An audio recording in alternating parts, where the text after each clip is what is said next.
नमस्कार साथियों, आज सुबह हम एक मीटिंग में संविधान पर परिचर्चा कर रहे थे। तो उसी परिचर्चा के दौरान महान अंबेडकर जी पर बातचीत शुरू हो गई। बातचीत के दौरान मैंने उन्हें बताया कि मैं भी अंबेडकरवादी हूँ। तो वहां मौजूद सभी लोगों के चेहरे के भाव बदल गए।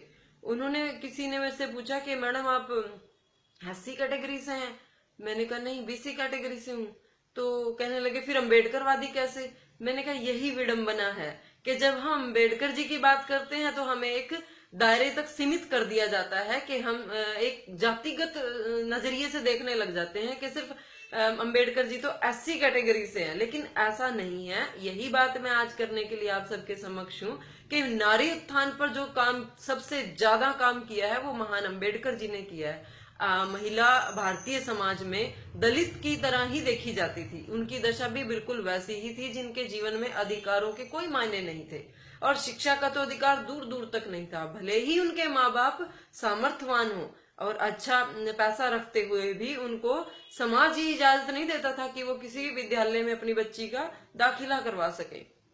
तो ये अधिकार हमें किसने दिया? संविधान से मिला है। आज पढ़ लिख कर हम यहाँ तक बातचीत करने लायक हुए हैं, राजनीतिक क्षेत्र में अपना योगदान देने के लायक हुए हैं। आप देखिए, आज किसी भी स्कूल में एडमिशन कराने चले जाओ तो माँ बाप के, प्राइवेट स्कूलों में माँ बाप के इंटरव्यू लिए जाते हैं।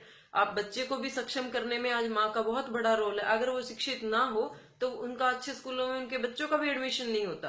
तो क्या होता आज भारत का दृश्य क्या होता? आप देखिए, विदेशों में आज हमारी कल्पना चावला को ही देख लीजिए अपने करनाल से, कि वो पढ़ी लिखी तो अमेरिका से वो अंतरिक्ष में गई और कितना बड़ा नाम है उनका।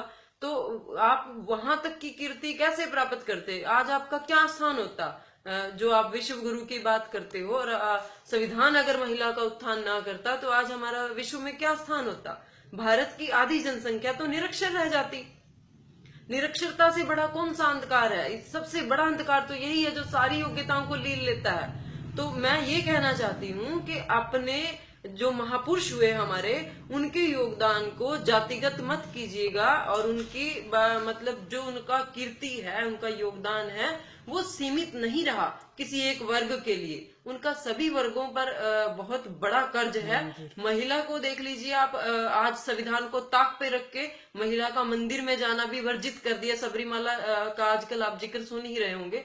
तो परंपरा को ऊंचा कर दिया गया है, कानून को ताक पे रख दिया गया है। तो क्या होती आज हालात के? परंपराएं तो बहुत गलत थी, महिला को ही लेके ही थी सारी परंपराएं। तो कम से कम संविधान ने उन परंपराओं से ऊपर उठने के लिए हमें एक राइट्स तो दिए कि हम अपने लिए आवाज उठा सके। अच्छा, अगर नारी उत्थान की बात की जाए तो संविधान से मिलने वाले सभी अधिकारों का तो फायदा हम अन्य वर्ग की औरतों ने ही उठाया है। दलित महिला तो आज भी सभी अधिकारों से वंचित ही है।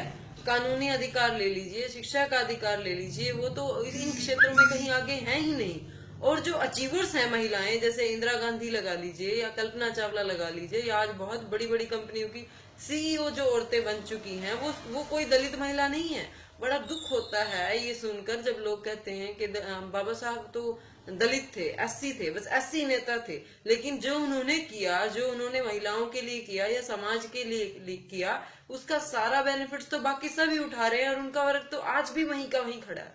तो जरूरत इस गंभीरता से सोचने की है कि प्राइवेटाइजेशन हो गया है स्कूलों का, उसमें आप कितने प्रतिशत देखते हो दलित लोगों के बच्चे? बहुत कम है। वो आज भी सरकारियों में ही धक्के खा रहे हैं क्योंकि वो माँ बाप दिहाड़ी पे चले जाते हैं। गरीब वर्ग है, उनको अपने बच्चों के लिए इतना समय नहीं होता, ना ही इतना पैसा होता। तो कुल मिलाकर क्या हो रहा है कि आज भी धनाढ्य लोग ही संविधान के पूरे बेनिफिट्स ले रहे हैं और वही लोग आज अंबेडकर जी को कैटेगराइज कर रहे हैं, यानी कि उनको, उनके खिलाफ आवाज उठाने वाले भी वही लोग हैं जो इस काबिल हो गए हैं, सक्षम हो गए हैं संविधान से कुछ पाकर। तो वो जो लोग जिनके लिए आप कैटेगराइज करते हो वो आज भी वहीं के वहीं हैं। तो थोड़ा सा संवेदनशील हो जाइए, सिर्फ सामाजिक सोचिए। मैं ये नहीं कहती कि राजनीतिक परिदृश्य में देखिए। अगर आप सामाजिक देखेंगे तो आपको महसूस हो जाएगा कि समाज का वो तबका आज भी वहीं खड़ा है। तो हमें थोड़ा सा संवेदनशील होने की जरूरत है। इन्हीं सब शब्दों के साथ मैं अपनी बात को विराम दूंगी। आप लोगों को चाहूंगी कि आप लोग समझें और चिंतन करें। बहुत बहुत धन्यवाद।